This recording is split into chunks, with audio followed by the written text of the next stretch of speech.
오늘 본문에 보시면은 예수님이 베드로의 집에 신방을 가시는 그런 장면이 나오고 있습니다.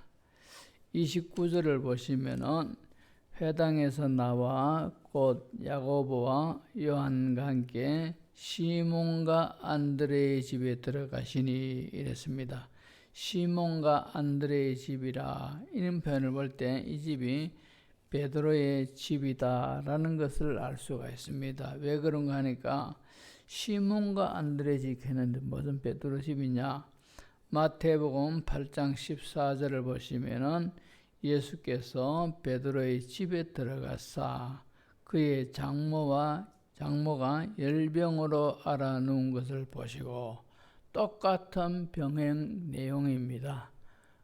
그것이 바로 마태복음에도 기록이 되어 있는데 거기에 보면은 베드로의 집에 들어가사 거기에는 분명히 베드로라고 그렇게 기록이 되어 있습니다. 또 시몬은 시몬이라면 베드로란 이름을 예수님이 시몬에게 새로 주셨는데 이 베드로란 이름을 주기 전에 그 전에 베드로의 이름이 전 이름이 시몬입니다. 마태복음 4장 18절을 보시면은 갈릴리 해변에 다니시다가 두 형제 곧 베드로라 하는 시몬과 그의 형제 안드레가 바다에 그물 던지는 것을 보시니 그들은 어부라. 베드로라 하는 시몬, 그죠? 그러니까 오늘 본문의 시몬이 베드로다. 이것을 그저 우리가 알 수가 있지, 그죠? 그리고 본문 30절을 보시면은 시몬의 장모가 열병으로 누워 있는지라 사람들이 곧 그 여자에 대하여 예수께 여짜온대 이랬습니다. 그죠? 이 열병이란 말이 우리말로는 열병, 그것이 명사입니다. 그죠? 명사지만도 원문에 보면은 동사 분사형입니다. 동사가 움직이는데 분사 계속해서 이렇게 그죠? 활동하는 어떤 그런 내용으로 되어 있습니다. 그래서 어떤 상태가 동사 분사형이다라고 볼 때 이 열병이라는 것이 계속 어떤 상태가 반복되어지는 것, 그런 병이다 이 말이죠. 그죠? 다시 말하면은 열병이라 하는 것이 그냥 열이 오르는 상태 이것보다도 우리가 흔히 말하는 화병이지 않습니까? 화병을 말하고 있습니다. 화가 나서 미치겠는 게라 좀 화병 있는 사람은요 조금만 거슬리는 말을 하면은 이성을 잃을 정도로 성을 내고 감정이 폭발하고 이렇더라고요. 지금은 돌아가셨는지도 모르겠습니다. 연락도 잘 안 되는데 우리 외숙모가 화병이 걸려가지고 30몇 년간 이렇게 가족을 힘들게 하는 그런 것을 제가 봤습니다. 그런데 화병이 생기니까 자신을 주체를 못해요. 옆에서 누가 건드리지도 못해요. 그러면서 자신도 굉장히 괴로워버려요. 화를 내면서도 자기가 왜 이렇게 화를 내고 화낼 일도 아닌데 이렇게 막 열이 올라가지고 막 터질 것 같고 왜 그런지 모르겠다 이러면서 하는 말을 제가 들었습니다. 이 시몬의 장모, 즉 베드로의 장모가 바로 그런 병입니다. 그러니까 집안 분위기가 좋을 리가 없지요. 자, 베드로가 고기 잡고 저녁에 집에 들어가면 어머니 왔습니다 이러면은 오냐익하겠지, 그죠? 근데 그 다음에 무슨 말하면은 이것도 시몬의 장모 입장에서는 신경질 나는 그런 일도 있다 이 말입니다. 그러면은 막 베드로가 뭐고 간에 확 회식긴다 이 말입니다. 그러면 집안 분위기는 다 깨지고 분위기는 영 거죠. 참 축 처지고 서로가 힘들다 이 말입니다. 아마도 예수님이 이 시몬의 장모가 열병으로 누워 있는지라 사람들이 곧 그 여자에 대하여 예수께 여짜온대. 근데 이제 1절에 보시면은 나아가사 하는 걸 볼 때 예수님이 이 베드로의 집에 베드로 장모의 열병을 고쳐주기 위해서 가셨다라는 것을 우리가 알 수가 있는데, 이 과정에서 이제 이 30절하고 31절하고 그 사이에 어떤 것들이 진행이 됐는데 우리가 그것이 기록이 안 됐으니까 모릅니다 한다고 짐작한데, 이 예수님이 베드로와 안드레를 불렀지 않습니까? 고기를 사람을 낚는 어부가 되게 하겠다 이러면서 부르면서 이들이 따라가면서 아마도 베드로가 예수님께 자기의 집 사정을 이야기했는 것 같습니다. 그러니까 예수님께서 베드로의 집에 그의 장모가 열병으로 앓아누운 것을 보시고 나아갔지요. 그렇게 짐작이 됩니다. 그리고 31절을 보면은 나아가서 그 손을 잡아 일으키시니 열병이 떠나고 여자가 그들에게 수종드니라. 이 열병이 또요, 한약으로도 신약으로도 양약으로도 아무리 해도 안 됩니다. 그리고 우리 예수모가 30몇 년간 이 화병으로 했는데도 그 사이에 얼마나 많은 약을 썼겠습니까? 인물은요 굉장히 미인입니다. 희한하게. 그런데 그 성질 그 때문에 사람 진짜 쏘지더라고요.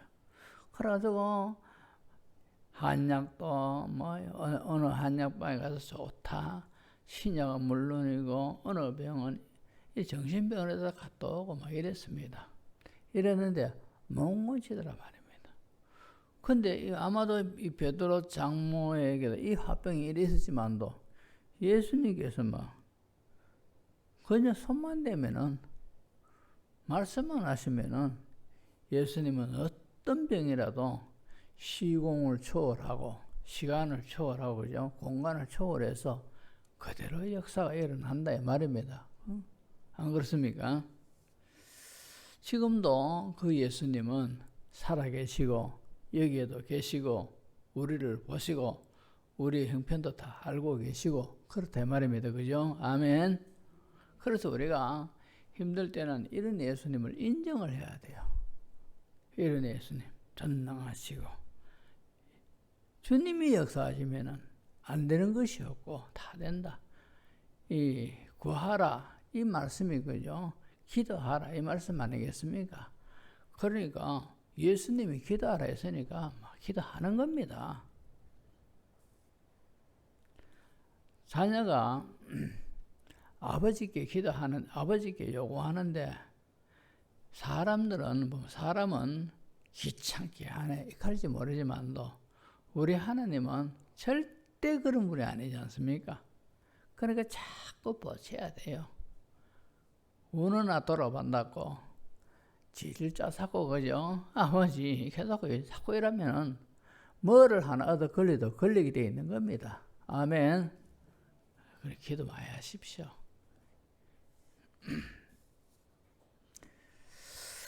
자, 똑같은 그런 사건이 마태복음 8장에도 기록이 되어 있는데요. 거기에는 이렇게 되어 있습니다. 자, 마태복음 8장 14절에서 17절을 봅니다. 예수께서 베드로의 집에 들어가사 그의 장모가 열병으로 앓아누운 것을 보시고 그의 손을 만지시니 열병이 떠나고 여인이 일어나서 예수께 수종들더라. 이 저물매 사람들이 귀신 들린 자를 많이 데리고 예수께 오거늘 예수께서 말씀으로 귀신들을 쫓아내시고 병든 자들을 다 고치시니 이는 선지자 이사야를 통하여 하신 말씀에 우리의 연약한 것을 친히 담당하시고 병을 짊어지셨도다 함을 이루려 하심이더라. 여기 보면은 예수님이 어떤 귀신 들린 자, 어떤 병이 걸리든지 간에 오는 사람들은 다 고치시니 다 고쳐줬다는 것이. 니는 안 돼. 이게 아니고 좌우지간 귀신 들린 사람, 온갖 병 들린 사람, 이 사람도 오고 저 사람도 오고 오만 사람도 안 하겠습니까? 그 중에는 성격도 이상한 사람, 죄진 사람, 온갖 사람이 있을 건데, 여기 보면 희한한 것은 다 고쳐주셨다. 다 고쳐주셨어요. 다 고쳐주셨다 이 말입니다. 그러면서 17절에 다 고쳐주신 이유가 뭐냐? 이는 선지자 이사야를 통하여 하신 말씀에 우리의 연약한 것을 친히 담당하시고 병을 짊어지셨도다 함을 이루려 하심이더라. 예수님에게 예언되어진 그 모든 말씀들을 이루기 위해서 예수님이 오는 환자마다 다 고쳐주신 거라요. 거기에서. 자, 이런 것을 보면서 우리가 예수님의 지난주에도 말씀드렸죠. 예수님의 3대 사역, 가르치고 전하고 고치고 이렇습니다. 가르치고 전하고 고치고 이게 예수님의 3대 사역이라요. 그래서 몸이 저처럼 불편한 그런 사람은 건강이 필요하지 않습니까? 건강 하나님 주십시오. 건강 주십시오. 매일매일 보채고 기도하고 그래 하십시오. 그래 하시고 또 사람들은 육신의 부모에게 뭘 구하면 이래 유치한 걸 구하느냐? 응? 아니면은 분수도 맞지 않는 걸 구하느냐? 어떤 목사님 아들이 저 손을 잡고 가다가 부둣가에 큰 요트가 떠 있는 것을 봤어요. 보고는 하는 말이 아빠 나 저거 사줘 이러더랍니다.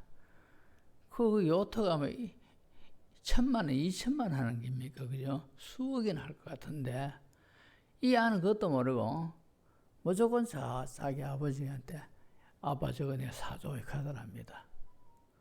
그래 하도 어이가 없어가지고 웃었다 하는데 근데 사람 육신의 부모는 이런 거 구하노 저런 거 구하노 하지만도 우리 하나님은 유치하다 적당하게 해라 이렇게 말씀을 절대 안 하십니다.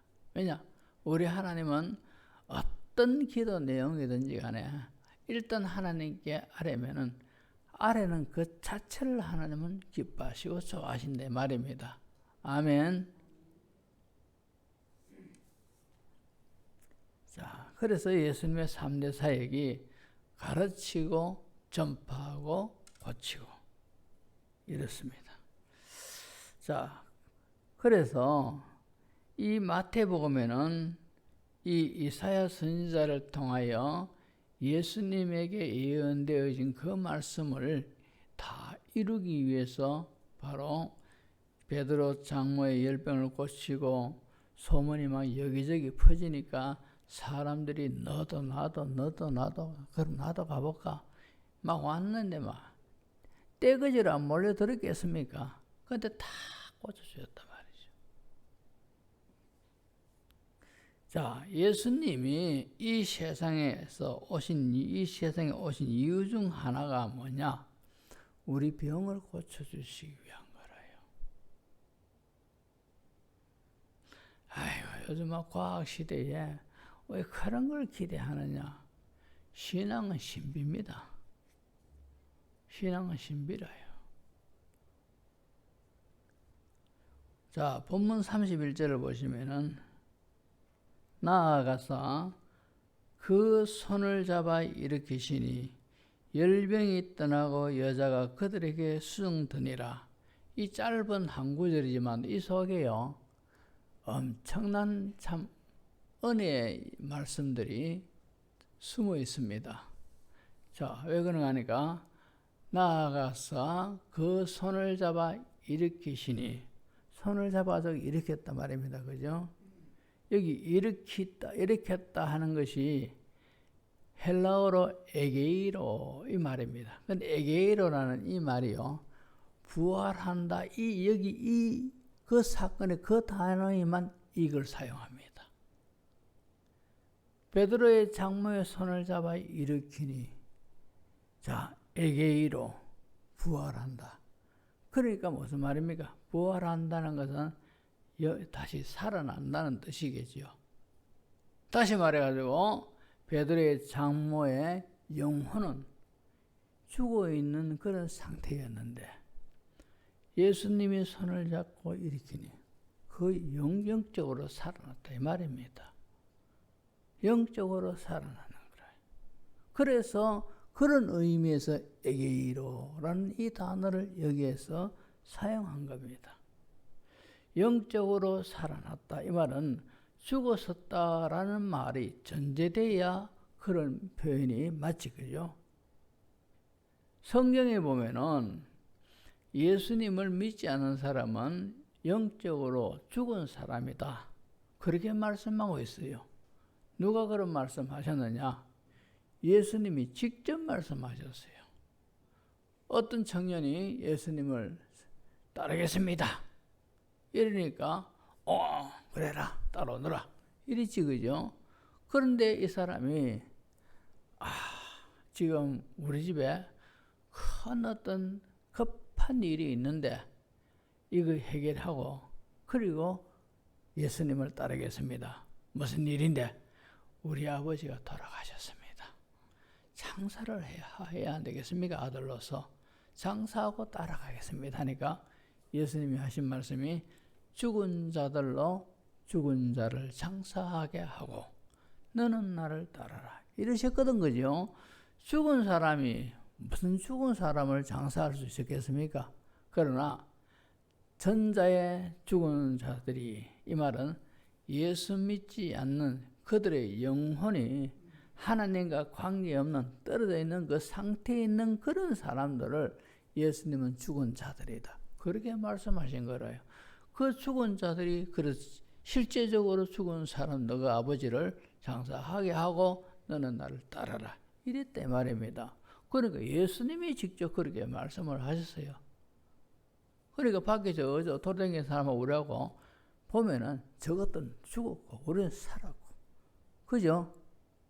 얼마나 참 우리가 예수 믿는 사람들보다 잘 살지는 못하고 좋은 환경에서는 살지 못한다 하더라도요, 딱 신앙의 눈으로 바라보면은 저 사람들은 서글픕니다. 불쌍하기 짝이 없어요. 영적으로 죽은 상태에 있는 저 사람들, 자, 사람이 그저 내일 일을 어떻게 알겠습니까? 오늘도 뉴스를 잠깐 보니까 어떤 아버지가 50대 아버지가 12살 먹는 자기 아들을 차에 태우고 도로로 가다가 5m 언덕 아래로 떨어졌는데 그 떨어졌는데 밑에가 뭐냐? 바다라요. 그거 빠져가 죽어버렸어요. 둘 다. 그런 일이 곧 일어날 걸 이 아버지와 아들은 전혀 모르고 오늘이 주일 아닙니까? 기분 좋아서 가서 가야겠습니까? 어디론 거. 그런데 잠시 후에 성령차가 추락해가지고 떼굴떼굴 굴러가지고 바다에 푹 빠져가 니하고 내하고 죽는다. 이걸 어찌 알겠습니까? 그러나 그런 일이 있었어요. 죽은 사람이 자신의 영혼의 문제를 이거 해결하는 이게 최고로 급선무인데 저 안 믿는 사람들은 이 영적 비밀을 모르니까 태평하고 그래 산다 이 말입니다. 그래서 여기 에게이로 하는 것은 영혼이 살아나고 있어요. 영혼도 살아나고 육신도 일으키고 건강을 되찾고 이런 의미가 손을 잡고 일으키시니, 손이 아니지, 그죠? 그냥 그 손을 잡고 일으키시니 이랬단 말입니다. 열병이 떠나고 여자가 그들에게 수종되니라 그랬습니다. 자, 두 번째로 베드로 장모의 변화를 우리가 한번 보겠습니다. 역시 31절을 보면은 나아가사 그 손을 잡아 일으키시니 열병이 떠나고 여자가 그들에게 수종드니라. 화병으로 누워가지고 성깔만 있어가지고 신경질만 내던 여인이 이제는 예수님께로부터 은혜를 받고 영혼이 살아나니까 사람이 바뀌었어요. 건드리지를 못하고 근처 가지도 못하고 얼렁거리면 뭘 왔다 갔노? 뭘 왔다 갔다 하노? 이런 식으로 지나치게 예민했던 이 여인, 다른 사람에게 불편을 주고 자신도 고통스러워하고 모든 사람을 힘들게 했던 이 여인이 이제는 열병이 낫고 영혼이 살아나니까 예수님과 예수님의 제자들을 섬기고 있는 거래요. 오늘 제목이 섬김입니다. 섬김. 제목을 바로 여기서 땄어요. 섬김이라. 놀라운 일 아닙니까?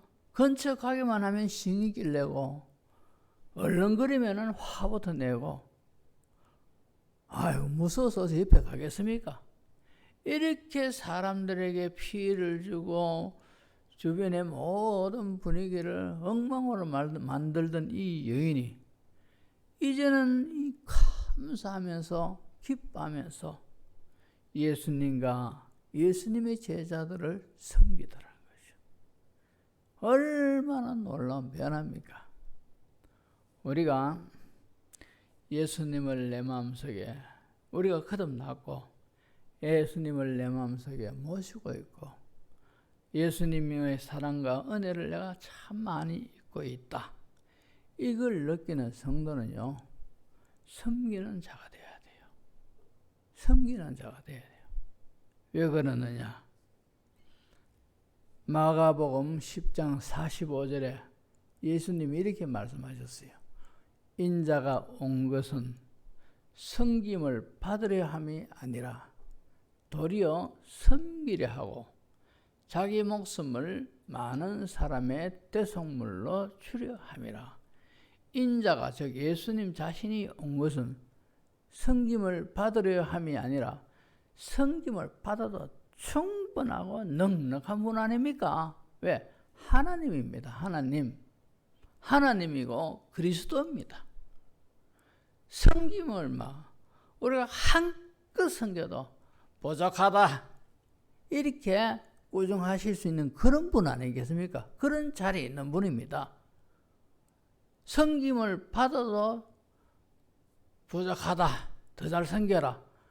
그렇게 섬김을 받으셔야 될 분인데 내가 온 것은 섬김을 받으려 한 것이 아니라 도리어 섬기려 하고 섬기는데 어느 때까지 섬기느냐? 자기 목숨을 많은 사람의 대속물로 주기까지 예수님은 섬기는 삶을 사셨다 이 말입니다.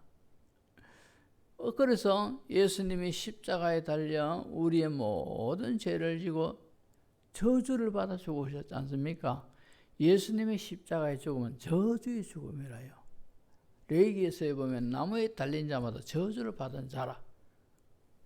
우리가 죗값으로 받아야 할 저주를 예수님이 대신 우리 죄를 다 껴안고 십자가의 저주를 받으신 거라요. 얼마나 미안하고 감사하고 좋습니까? 이런 은혜를 우리가 입었다면은 그런 예수님이 내가 이 땅에 온 것이 섬김을 받으려 한 것이 아니고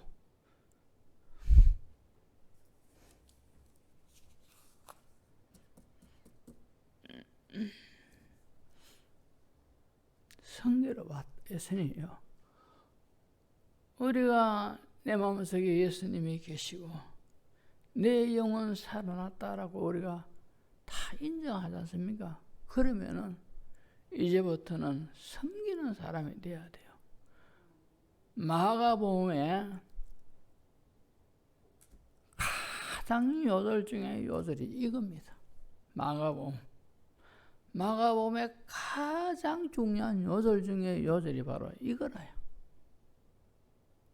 성김이네, 성김. 그래서 우리가 사람을 가려가며 섬기고, 그건 세상 사람들이나 하는 일이지, 세상 사람도 그런 건 합니다. 내한테 친절하게 해주는 사람, 내가 좋은 느낌이 가는 사람, 내가 마음이 가는 사람, 그런 사람들한테는 섬기는 그런 일을 잘합니다. 근데 우리도 교회에서 섬기고 싶은 사람만 섬기고 이러면은 그건 아닙니다. 성령님은 누구나 다 섬기라고 말합니다. 우리에게 이 말씀을 통해서 섬기는 삶을 살아야 돼요.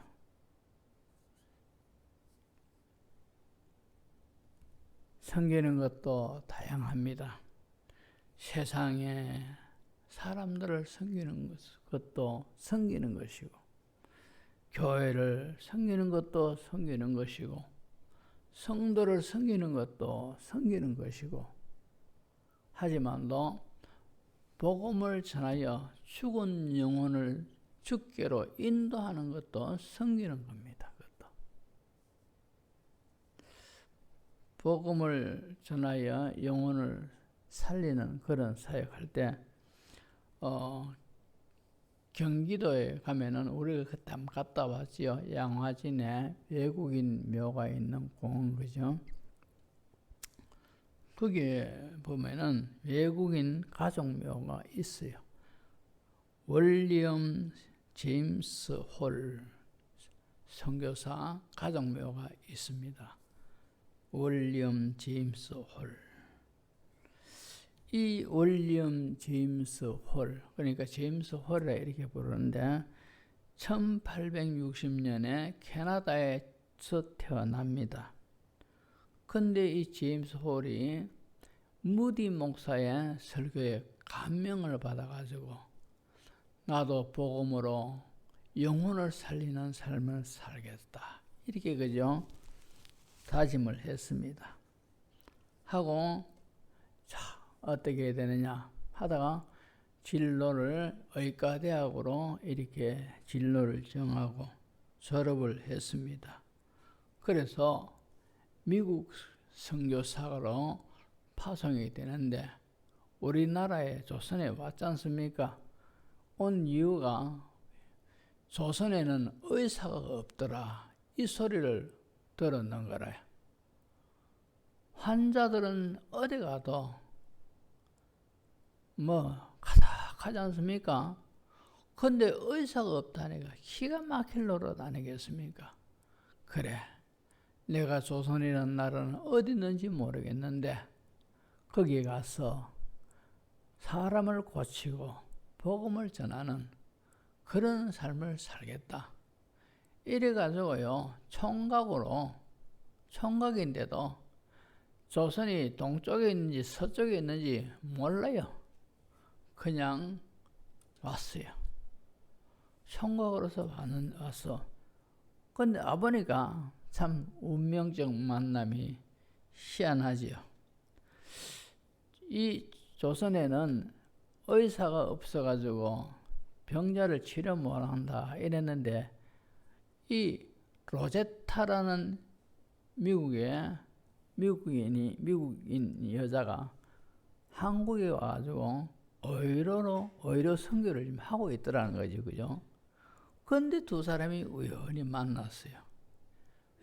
똑같이 의료 선교하니까 금방 나도 그렇습니다 이래, 그죠? 대만 가까워지지 않습니까? 그래가지고 우리나라 와가지고 얼마 안 돼가지고 두 사람이 이어도 처녀라요. 눈이 맞아가지고 결혼을 했습니다. 결혼을 했는데 이 제임스 홀이 우리나라에서 3년 동안 결혼하고 3년 동안 이렇게 의료 선교를 하다가 장티푸스에 걸려 죽어버린 거라요. 그때 이제 이 로제타 부인에게는 딸이 하나 있었고 뱃속에는 배가 불룩한 임신한 그런 상태인데 남편이 그래 죽었는 겁니다. 그래가지고 참 기가 막혀가지고 미국으로 다시 들어갔습니다. 남편은 이 땅에 묻혔고, 그죠? 근데 가만히 있으니까 조선의 병자들은 바글바글한데 내가 의사로서 그들을 고치지 않고 오니까 너무너무 마음이 아프고 못 견디겠더래요. 그래가지고 얼마 안 있어가지고 딸을 데리고 또 태어난 아들을 데리고 다시 또 우리나라에 왔습니다. 우리나라에 왔는데 역시 또 몇 년 안 돼가지고 딸이 죽어붙는 거라요. 충격이 크다 말입니다. 그런데도 사명을 갖고 이 로제타 선교사는 여사는 계속 한국에서 이렇게 선교 활동을 했습니다. 하다가 1951년에요. 86살 나이로 이 땅에 죽었습니다. 그리고 그 사이에 이제 선교하는 그 사이에 아들을 미국으로 보냈어요. 학교를 공부시키겠다 해가지고. 그래가지고 이 아들은 미국에 가지고 토론토의 의과대학에 또 들어가서 졸업을 해가지고 의사가 됐어요. 그리고는 이 아들도 이 조선의 환자들이 바글바글 하는 걸 보고 이 우리나라에 와가지고 16년간 의료 활동을 하다가 홀로 이제 미국으로 들어갔어요. 미국으로 들어가지고 참 복음을 위해서 애쓰고 하다가 나중에 사람이 나이가 먹으면 죽지 않습니까?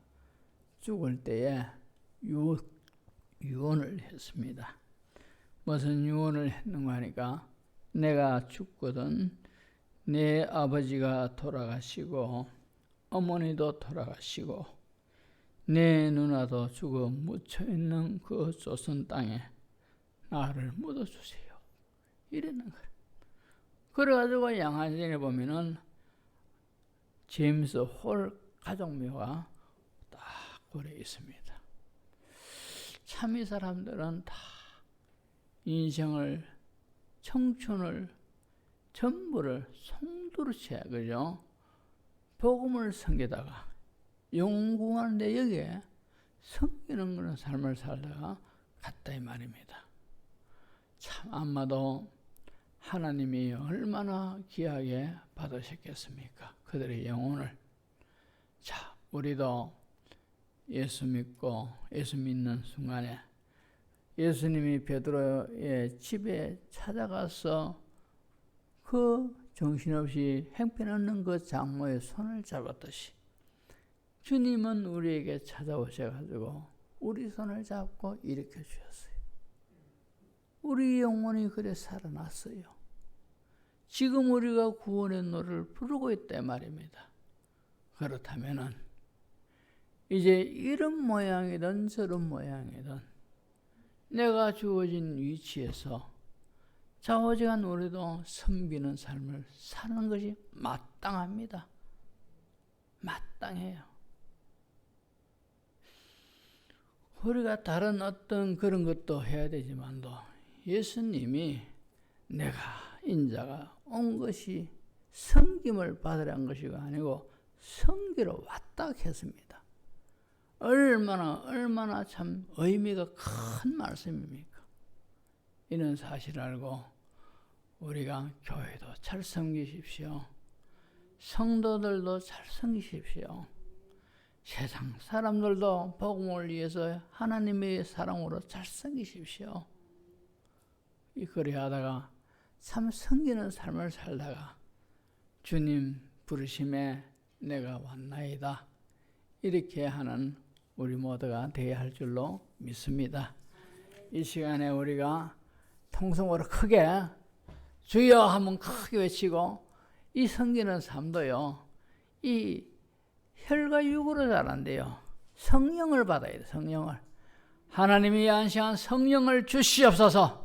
성령을 주셔서 참으로 예수님의 사랑이 충만하고 성령으로 충만하여 성령의 은혜와 힘으로 섬기는 삶을 살 수 있는 우리들 되게 해달라고 우리가 간절하게 통성으로 주여 한번 해줘요. 우리가 기도하겠습니다.